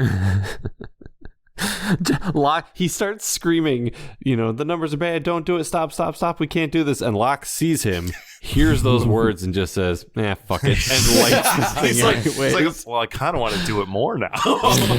Yeah. I just got done setting it up. Are you fine? Yeah, Locke lights the fuse anyway. Hurley tries to stomp it out. It's the Nick Frost gif from Hot Fuzz. Shame. Yeah, and the hatch goes up. kaboom. Okay, then we come back to the raft. They're still arguing about the beeping radar. They are arguing about firing the flare. Whether they've only got one, and so they've only got one shot at this. The dot is coming. It was stationary, then it starts to move away. I mean, I buy it. I buy Michael's reticence. It's like that could be anything. It's dark. Sure. We can't see. It could we ran over a log before that broke our rudder. Like, it could be anything. Mm-hmm. Yeah. He says, we don't even necessarily know if this radar works. Yep. Sawyer makes the only good point he's ever had, which is, when have you ever known Saeed to fix something and then it doesn't work? Yeah. Yep. And Sawyer was also said, don't let Saeed's... No, I said that. Don't tell him. And this was another great line delivery, because there's this moment of like decision, and then Michael he grabs the flare, he turns away, please God, like you can tell the frustration in him. Like he's like, I really like this moment. Yeah. This is super good. Yeah. So they do fire the flare, and then the beep starts approaching. But it still could be anything. I mean, knowing what's on this island, oh God, what is coming for him? So it's like that elation starts to come down, but then boom, spotlight. Yep. Oh fuck, that means it's a person. Yeah, thank God. Yay. It's people. Oh man, we were saved. We were so sick of seeing these same 40 people. At least we get some new friends. This little boat comes tugging over. Gaggle of folk on it. Meth Head Santa is at the helm. Meth Head Santa. I was gonna say, these guys look like fishermen, kind of. This is chronologically the first appearance of Tom Friendly. He doesn't get named until later in season 2. But we see in season 3 episodes where Tom is there hanging out. It's just like, So it makes we know no Tom. sense that he put on this disguise to go do what he's about to do. Well, you got to assume it's pretty Right. cold out there on the water. Maybe he's just using it to warm up his face. And maybe he thinks we snatch the kid, they don't fight back, we don't have to shoot anybody, we don't have to do anything. We take Walt and then we just leave. Yeah. And then they can, so if they still see survive, me again, and they won't know that I'm the one that took the kid. He doesn't look different enough. That's true. I mean, It's like- that's true. It is clearly MC just Gainey, like- just with a beard or with Just like, he's like, well, I Yeah. got this fake beard. I got this beanie. Guys, I got this really big trench coat. What if I stand on your shoulders? And then, but they're also in the most comically small boat to just be in like the open ocean. Yeah, that should have been a hint to the rafties. Be like, how the fuck did you get here in that? Mm-hmm. Yeah. It's all fine and dandy. Like, we were on a plane, we got crashed, there's more people, and Tom's just like, wow, that's pretty wild. I can't believe that That's stuff crazy. happened to you. Like, he's really, really friendly. Yeah. Mm-hmm. But here's the thing. We're going to have to take the boy. We gonna need that boy. And they're like, wait, what? No, yeah, you can take the boy and the rest of And the us. rest of us. Yeah, that's the idea. Yeah, boy first, and then us, right? Yeah, and they're like, no, we're taking the boy, and it gets tense, and oh man, it would be nice if the survivors were armed and they could defend themselves. Oh shit, Oh. Sawyer's got a gun. Mm-hmm. Mm-hmm. He goes to shoot somebody, he gets shot. Yeah. We've asked ourselves. We finally know how Sawyer gets shot. Yay. I can't count how many times we've asked, how did Sawyer get shot from all the season 2 Yeah. episodes we've seen? This is how he gets shot on the raft. Jin dives after him to Yep. save him, and then Michael is overpowered as this gaggle of folks. Yep, they come on board in the raft, they snatch Walt. Yep. They jump back onto their own little boat. They throw some sort of makeshift gas bomb onto the. Yeah, it's like a- a hooch bomb, yeah, man. it's pretty sweet. And yeah, they destroy the raft. They putter off into the night. This is an iconic Lost scene of Yeah. Michael floating in the water, just screaming Walt. Walt. Yeah, Yeah. like Mhm. this was like an iconic Lost moment. I mean, and it's a thing. It's like a meme, right? Yeah, like he just exactly. he always screams Walt. This is like the Yeah. one time you're like in it though, and you're just like, oh, this is good. This is good performance. Oh, this entire sequence Yeah. rips. Right? Like Yeah. from beginning to end, Mhm. the in this episode, this boat stuff was just so good. Yeah, it's pretty good. The flare. Sorry, JP's. Yeah, it's pretty good. 7 out of 10. All right, sorry. Go ahead, JP. Oh, no. I think you're right. I think this part of the raft sequence is great. I think, the Bob Marley talk and The the, rest reading of of the the raft letters stuff. talk Sorry, and the and- broken rudder is all Yes. kind of You nailed it. wasted. You nailed it. This boat sequence is very good. I meant part 3 boat stuff is like top notch Sure, stuff. right. I like. Okay, yes. So yeah, and then, Yeah. so screaming off into the night after his son. Yeah, very cool. And then once that family is broken apart, we cut to another family being reunited. Yep, another classic, Aw. classic Lost reunion. Survivors Slow-mo. hanging out, and the missing people come wandering in from off frame. Everyone Charlie, gets and the hugs. baby, and Saeed. Yeah, it's real sweet. Like it's real nice. Yeah. We get the swelling sort of the score. Tugging at all the heartstrings and all that stuff. Pan down. Turns out Charlie stole some heroin, presumably to protect Claire from it. Right, So right. very And he- selfless of him. To keep it out of the hands of the children of the island, Smart. Yeah. Thanks, one, Charlie. just one statue though, not all of the statues. Right. Mm-hmm. And then we cut into a flashback. This is sort of a long-ish montage of just like the survivors. This is way too fucking long. Yeah, just all boarding the plane. Pregnant Claire, who didn't get a flashback during the regular episode, she's boarding the plane. Kate and Mars, local hero Edward Mars. Sawyer looking all broody. Jack, Charlie, Saeed, Son and Jin, Mike and Walt, Shannon and Boone. Some racist guy sitting next to Saeed. Don't worry, he's dead now, probably. Yeah, You would have Yeah. to assume. Yeah, that was fuck that guy. That was Steve. Hurley made it. That is a really good Yeah. comic moment. Yeah. That thumbs up with the tongue out got me. To Walt, makes Walt smile a little bit. It's like, it's all good, man. Like, Yeah. everything's gonna be fine, little guy. It's like, you're right, big guy. Ars helps Claire finish with her whatever. Jack and John Locke do a white guy high.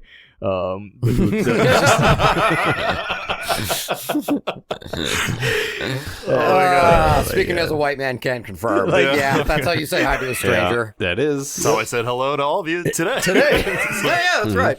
So hardy not. And yeah, way too long. Could have just given us like maybe 2 or 3 of these, and then the Hurley thing, and that would have been fine. Yeah. I think they were really trying to play with the Pulp Fiction-esque thing of, listen, Boone is dead, but now, hey, look, he's here. Kind of fucking with the timeline a little bit to give you a little... Here's your asthma medicine. Yeah. They kind of still like each other before whatever happened. Uh-huh. Yeah. Still too long. Yeah, way too fucking long. So long. I think I legitimately nodded off last night while I was watching this during that scene twice. Yeah. Like I That's nodded how off, was like, That's how long it I is. was like, Your time to wake up. and then I like backtracked it. I'm like, well, I gotta see the hatch thing at the end, so I'll watch it again. And I fell asleep again during this plane boarding montage. Yeah. I was like, God, I need to go to bed. We cut back to the hatch. The dynamite. I thought at first that dynamite didn't work. Like I was thinking to myself, this is a trebuchet thing all over again. Like Locke's gonna get over there and be like, "What the fuck?" Like, but it did work. The door has been blown off of the hatch to smithereens. Yeah. Well, the hinges were blown off, and then they lift. Yeah, they lifted it. Yeah, okay, they removed. Yeah, it's been destroyed, and they pull the hatch off, and they look into the hole. And this is a very cool shot. This actually gave me a little bit of a chill. It's cool. Just because I think of my fear of abysses, and I have like a smaller fear of heights. So like as the camera's tracking back, and it just shows the light source and Locke and Jack's face shrinking above them as we track down the ladder. I was thinking, I was like, oh, ooh. It's a powerful shot. It's really, really well done. It's a very deep abyss, whatever that they've discovered that this thing is massive. It's cool, but man, I tell you, if that's how we ended this after 3 parts of a season finale, and now I gotta wait like 5 months for them to actually go down that fucking ladder, I'd be pretty pissed. But wouldn't you want to see what's down there really, really bad? And wouldn't that bring you back for season 2? I don't know. Is there a hot Scottish guy in the hatch? Oh, you know! Oh, all right. That's it. Lost. Oh, man. Exodus part you and me. Following Exodus part fun. Holy balls, y'all. We did it! Jesus Christ.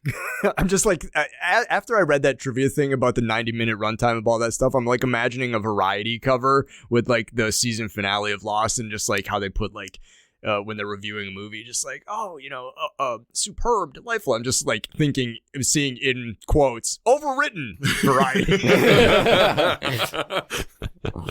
Oh, fuck. Did we like it? Was it good? That's the first question. That's what we're going to try and figure out. Let's start here. Kevin. I certainly liked it more than JP by the sounds of it. Jesus. Yeah. Listen, I had, I do agree that there are parts that are extended. I would say that if you lost maybe 5 to 10 minutes per episode, that would probably be for the best. I think that part 2 is obviously the one that suffers the most, but part 3, I think just rips through and through. Like, yeah, there's some superfluous stuff in there, but for the most part, I do think that is a really strong finale. And again, like I was thinking about it as I was watching it, it does seem to carry this idea of hope throughout the entire thing, of just what's down there, the hope of going out and into the water and hopefully someone comes and picks you up. The hope of your baby coming back, the hope of just being able to make a fucking flight. Yep. I do think that there is some really solid writing that's going on here. Yes, they could have condensed. It was also, it was a network TV show in the fucking 2000s. So I understand that not everything is going to hold up super well. Sure. But overall, yes, I really did enjoy these episodes. Cool. Yeah. As one full episode, I would say I enjoyed it. If I was able to break this into 2 episodes, I would go meh on part 2 and loved part 3. Sure. But, because we're kind of treating this as one episode, I'd give it a good old Hurley thumbs up and a tongue out. Like, yeah, made it. For sure. So, yeah, I really, really enjoyed it. I mean, Kevin, I really liked hearing you tie all that hope together. That's something that myself as a television viewer, I don't pick up on that kind of stuff a lot of the time. It might just be the fact that your career is writing and like you can see that kind of stuff. I wish I could pick up on that kind of stuff. I just know I liked it. Sure. And then it's like, and then you get to hear stuff like that and it's like, that's why I liked it. Sure. That's a really good point. Yeah. Sure. Oh yeah. Hope. That's good. That's good stuff. Yeah. JP, what do you think? No, I didn't. I think that there's a lot of interesting stuff here that is surrounded by so much that I didn't like that. Like, I want to do a fan re-edit of these 2 episodes and get it into 1 episode. Now I really feel that would be a cool experiment. I think you should. Grace. Yeah. Yeah, I feel like I could get 30 minutes out of this easy. Sure. Like, and get it to 90-minute part 2. I feel fairly confident in that. Am I going to do it? Absolutely not. I had the same reaction, Kevin. I'm like, I kind of want to see JP's I would version. definitely rewatch the JP cut of this. Yeah. Well, we'll see, maybe. But like, there's so much in like other episodes where I'm like, I like 70% of it. This was like a 50-50, so I'm gonna give it a no for. That's a no for me, dog. I guess 50% is a failing grade, so that makes sense. Yeah. So, Adam. Yeah, I think I would probably just echo Kevin in a lot of ways. You cut some of the fat out of this, and this is a very, very, very good episode. I would go as far as to say, instead of cutting parts 2 and 3 down to a 90-minute episode or whatever, like I would say you take all 3 parts and you do 2 extended run episodes, 2 105s. I like that. And then you end your Exodus Part Fun with the big smoke monster cliffhanger, whatever. And then you bring it home in the other half. And then, so instead of doing 3 45s, do 2 55s. That's what I would have done. Sure. That's what I'd like to see, because there's some stuff in the flashbacks that I do like. A bunch of them are real meaningless. And I'd give it I would solidly say meh. It's a very solid meh. Solid meh. Oh, I see how it is, Adam. You're just going to agree with Kevin just like that? Well, you know what? You know what Kevin doesn't have? Kevin doesn't have 623 foot-pounds of torque like the GMC Sierra. The GMC Sierra. In case you need to stick your foot-pounds up Kevin's ass. Christ, on crutches. I was wondering where you were going. So you're complimenting me. I didn't know where that was going. You saw that coming. I would have gotten run over. By a GMC Sierra. Okay. Let's do some MVPs. Yeah, let's do it. MVPs. Favorite character of the episode. We're using 2 episodes of context here. Just Exodus part, you and me. Who carried the weight of the episode? Who was the number one guy? Kevin, kick it off. You know, because it's a 2-parter, I do have 2. On a serious note, Saeed. I mean, obviously Saeed. Sure. He is so useful on this island. And I would say Lost would hold up even better if, in retrospect, Saeed was just our POV main character instead of Jack. Because he's who I think the writers think Jack is, of just, he's like this big, brooding, tough guy who makes all the shots and all the calls and shit. Nah, man, that's Saeed. That's the guy who's doing it this entire time, and he's entirely compassionate as he's doing it and entirely patient. So yes, for me, definitely Saeed. But on a more serious note, the guy who harasses Jin in the bathroom, because here's the deal. In theory, that guy waited so long in the Sydney airport bathroom. And listen, I had stomach issues as a kid. I've spent what I think is an above average amount of time in public bathrooms. You don't want to fucking hang out in there for longer than you got to do your business for. And that guy waited. Listen, I don't like him because he is harassing Jin, and I like Jin. But at the same time, I mean, Mr. Pack knows how to pick him. Respect's got to get paid. He does. Good for that guy. I mean, how many scenarios do you think he ran through in his head while he was waiting for Jin? Of am I gonna go paper towels? Maybe I'll comment. Yeah. Maybe I'll comment on his jacket or something. Oh, that's a nice. Yeah. It's a nice jacket. No, paper towels was better. Yeah. We'll do paper I want to make it more practical. Yeah. It was it's nailed it. Mm-hmm. Perfect. Nice. James. On a serious note, it's Saeed. I mean, the patience is just unfathomable to me. I would have lost my cool so many times if I were him. And I consider myself a relatively patient person, and just the crap that he has to go through and just calmly deal with it every fucking time, it just astounds me. Yeah. And Kevin, you nailed it. I would watch this show if it were redirected where it's oh no, Saeed's the main character of this. Yeah. Totally agree. On a more funny MVP note, I mean, it's got to be the sticks of dynamite, right?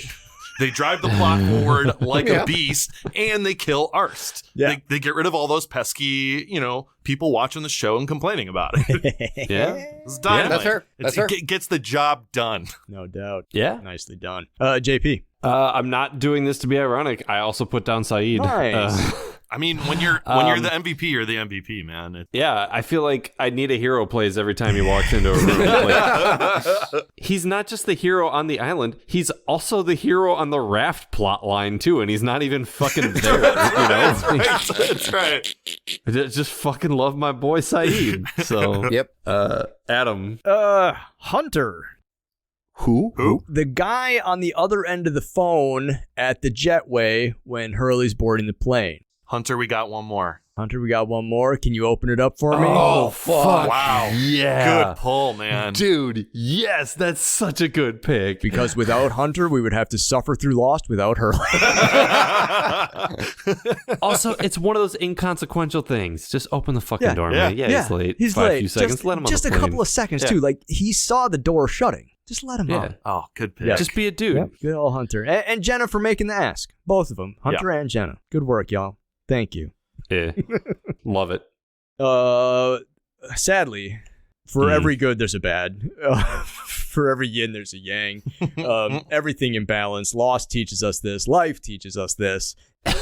Does Lost teach us this? I think it's trying. It tries to by the end of season 6. Okay. All right. For every MVP, we got to have a Lost Forever. Who is dragging the show down? Who is making it worse by their presence? Kevin, Lost Forever. The only reason I'm not saying Charlie is the Baby Bjorn thing is actually really sweet. So I'm just going to cop out and I'm going to say the kidnappers because, like, not only do they steal a child, but they do blow up the one source of hope for them to get off the island as far as we know.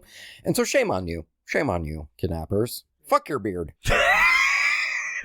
Fuck your He beard. fucks right off with that beard, too. Like, Yeah, that's true. Spoiler Yeah, alert. he does. I like that pick a lot because they are so just obviously part of part 3, though. I think I wanted to go with one that was a little bit more encompassing both episodes. Sure.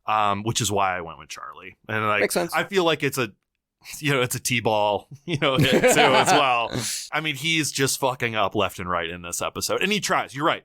The Baby Bjorn thing was adorable. And his heart's in the right place. That's not the point. The point is he cannot chill out enough to like actually be helpful. Everybody has a skill set. It dawns on us that once Charlie cleans up a little bit, doting on Claire, he's actually kind of good at.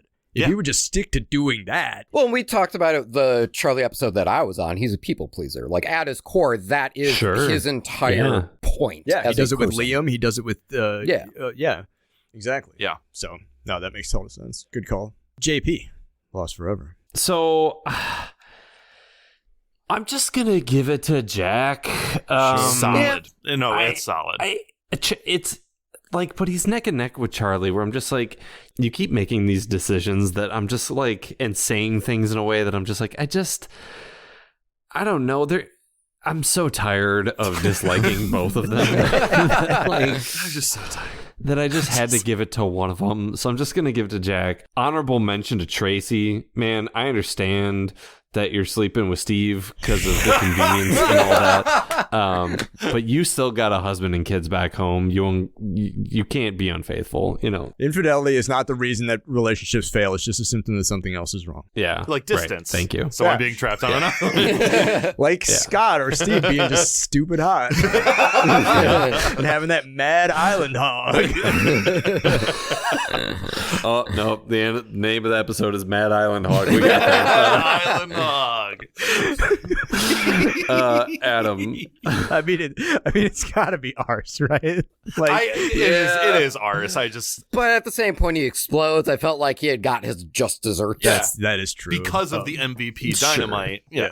No, he was disposed of. But I mean, it is funny that ours was so annoying and then did explode kind of for no good reason. But I guess my more serious pick, I mean, like, I'm going to dump on him a little bit, but it's Charlie. Yeah. And it's not even for the stuff that you guys mentioned. Like, he literally didn't have to go on the rescue mission. Saeed literally did all the work. If Charlie wouldn't have gone, the rescue mission of Aaron actually would have went a little bit smoother because Saeed's in good shape.